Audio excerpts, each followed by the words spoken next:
कि मोदी जी की आर्थिक नीतियां इस देश को तबाही और बर्बादी की कगार पर लेके पहुंच गई।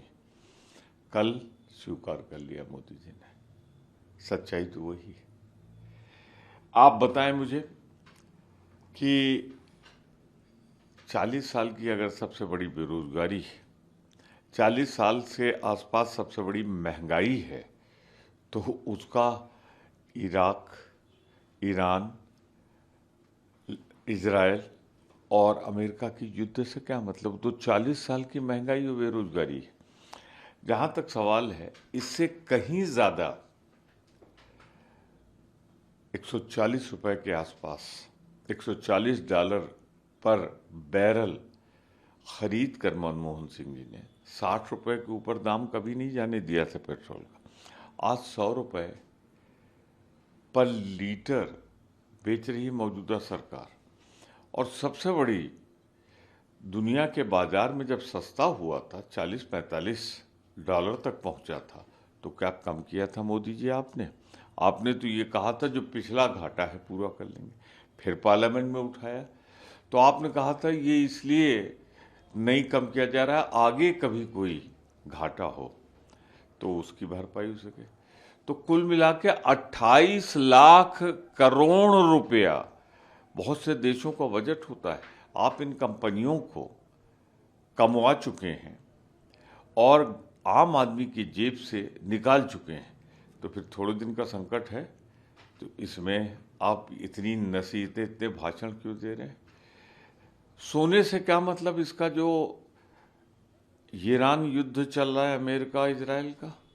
अरे ये तो आपकी जो कर्ज लेने की अंतर्राष्ट्रीय आपने सारी सीमाएं पार कर ली हैं। आपने देश को एक बर्बाद आर्थिक नीति दी है, उसके कारण ये हो रहा है। मोदी जी, गलती आपकी है, आपके सरकार की है, जनता पर ये आरोप मत लगाइए।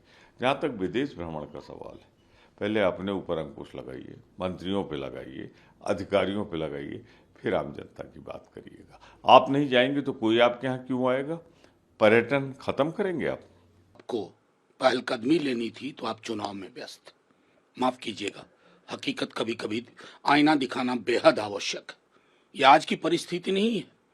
2.5 महीने पश्चात जब आप चुनाव से निवृत्त हो गए, हजारों करोड़ फूंक दिए गए चुनाव में। किसने फूके, क्या फूके, इस पर बात अलग से करूंगा, और कैसे फूके गए। अभी बीते एक हफ्ते में हर अखबार में देश में जैकेट एडवर्टीजमेंट आ रहा है, फुल 2-2 पेज का। किसके पैसे से आ रहा? प्रधानमंत्री जी के पैसे से नहीं, लोगों के पैसे से आ रहा। तो ये पर उपदेश कुशल बहुतेरे देश करेगा। कोविड में भी किया देश ने, लेकिन आपकी जो जिम्मेवारी थी, आप उससे पुनः चुके कोविड की तरह। यह हकीकत माननी होगी माननीय प्रधानमंत्री जी। सर, जो एक आरोप जो एनर्जी सिक्योरिटी भारत की है, उसके प्रति प्रधानमंत्री जी बिल्कुल क्लूलेस है। नहीं, देखिए, आप अगर पूरा टाइमलाइन चेक करें और मंत्री, बड़े आला अधिकारियों के बयान चेक करें, जब विपक्ष कुछ महत्वपूर्ण सवाल उठाता था, तब आपने कई दफा अमेरिकन डिक्टेट में काम किया। हमें बुरा लगता था, क्योंकि सरकार आने जाने वाली चीज होती है, देश स्थायी एक एंटिटी है। तब आप हमें खारिज करते थे कि ये देश का दुश्मन है, देश का हित नहीं चाहते। आज आप सचमुच क्लूलेस हैं। आपको पता नहीं है कि इस अंधी गुफा से कैसे निकला जाए। अभी भी वक्त है, अक्रॉस द आयल बातचीत कीजिए, क्योंकि ये 1-2 दिन का मामला मैं नहीं देख रहा हूं, या मैं क्या, करोड़ों लोग नहीं देख रहे हैं। उसमें ये एपिसोडिक बयान, मतलब मैं आपको छोटा उदाहरण दूं, प्रधानमंत्री जी के मन की बात होती है हर रविवार को, उसका बुलेटिन छपता है। ये कागज तो बचा लीजिए, लोगों तक तो बात जा चुकी है ऑलरेडी। राज्यसभा में डायरी नहीं छप रही है कोविड के बाद से, लेकिन आप सरकारी एडवर्टीजमेंट देखिए, जितने की योजना नहीं उतना प्रचार में और प्रसार में। ये विसंगतियां आपको हकीकत से मुंह मोड़वाती हैं। सर, बुलाने की अपील कर रहे हैं ताकि इस मुद्दे पर विस्तार से चर्चा किया जा सके। बिल्कुल सही है। ये हमने पहले भी कहा था कि देखिए, मैं बार बार कहता हूं ना, सरकार तो आने जाने की चीज है, लेकिन इसका प्रभाव कई वर्षों तक, दशकों तक रहेगा। एक देश के रूप में हम साझा सरोकार के साथ क्या सोचते हैं, ये बेहद आवश्यक है। प्रधानमंत्री का काम है देश के जनता का ख्याल रखना। अगर आज पेट्रोल डीजल का दाम बढ़ रहा है, महंगाई चरम सीमा छू रही है, तो सीधी सी बात है, सरकार में जो लोग हैं उनकी जिम्मेदारी है जनता को जवाब दें।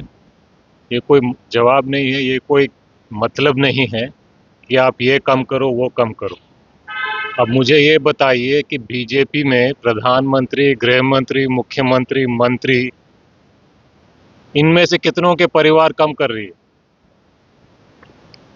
ये तो जेब भर रहे हैं बैठे बैठे, जनता को बोल रहे हैं कि आप ये मत करो वो मत करो।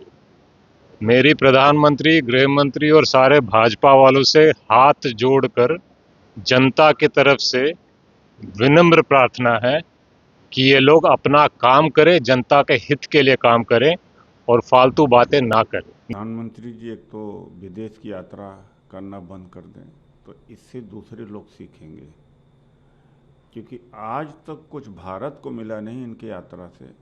भारत जोकर जरूर बन गया और ग्लोबल पॉलिटिक्स में शून्य हो गया। तो प्रधानमंत्री जी, सबसे पहले आप अनावश्यक रूप से कीमती जहाज लेकर के जब चाहते हैं दूसरे देशों में चले जाते हैं, तो आप फॉरेन विजिट कम कर दीजिए। दूसरी बात है, वर्क फ्रॉम होम से आप भी करिए। कोई प्राइम मिनिस्टर अपना ऑफिस नहीं छोड़ता था। कभी कभार साल में 2-4 बार इधर उधर चला जाता था प्रचार में। आप प्रचार में निकलते हैं, हजारों गाड़ियों में तेल खर्च होता है और आप खुद खर्च करते हो, तो आप पीएमओ चलाइए। आपको देश का प्राइम मिनिस्टर चुना गया है, प्रचार मंत्री नहीं चुना गया है। और सोना खरीदने की बात है, आप जितना कपड़ा खरीद रहे हैं, एक बार में 3 बार 4 बार बदल देते हैं। आप कपड़ा खरीदना कम कर दीजिए, तो लोग देख करके बचत की तरफ जाएंगे। तो बजाय जो आप शिक्षित दूसरे को शिक्षा दे रहे हो, आप खुद शिक्षित हो जाइए, खुद मॉडल बन जाइए कि एक तो विदेश की यात्रा बंद कर दीजिए, प्रचार मंत्री बनना बंद कर दीजिए, और जो फैशन आपने हाउस खोल रखा, पीएमओ को फैशन हाउस है, वो फैशन हाउस को कन्वर्ट करके पीएम हाउस में करिए। चुनाव तक सब कुछ चंगा सी, और चुनाव खत्म होते ही समझ लीजिए कैसा प्रधानमंत्री है। उल्टी सलाह देता है, कहता है खाद का इस्तेमाल कम करो। अरे खाद का इस्तेमाल कम करने से उत्पादन कम होगा, उत्पादन कम होगा तो महंगाई बढ़ेगी, महंगाई के बोझ तले आम आदमी कुचला जाएगा, दबा जाएगा। लाल बहादुर शास्त्री जी ने ऐसा ही कहा था एक बार कि एक बार ही खाना खाइए, तो पहले अपने से शुरुआत की थी। यहां तो पेट्रोल का इस्तेमाल कम करो सुबह कहते हैं, और शाम को जामनगर में 100 कारों का काफिला लेकर रोड शो करने वाले ये प्रधानमंत्री है। फकीर कह के 10 लाख का सूट पहनने वाला ये झूठा आदमी है। आज अगर इन्होंने ईरान और रशिया के साथ अपने संबंध खराब नहीं किए होते, शायद एप्स्टीन फाइल वजह है कि वो झुक के खड़े हैं अमेरिका के सामने, चाह बाहर छोड़ दिया। और ईरान रशिया के साथ पंगा लेने की वजह से, उनसे दूर जाने की वजह से आज हमें तेल और गैस नहीं मिल रहा है। हजारों लाखों करोड़ों डॉलर का तेल समंदर में ईरान बहा रहा है, वो हिंदुस्तान में आता और आम आदमी को तकलीफ नहीं होती। चीन के सामने झुकने वाला, अमेरिका के सामने झुकने वाला सीना तान के देश के सामने खड़ा नहीं हो सकता।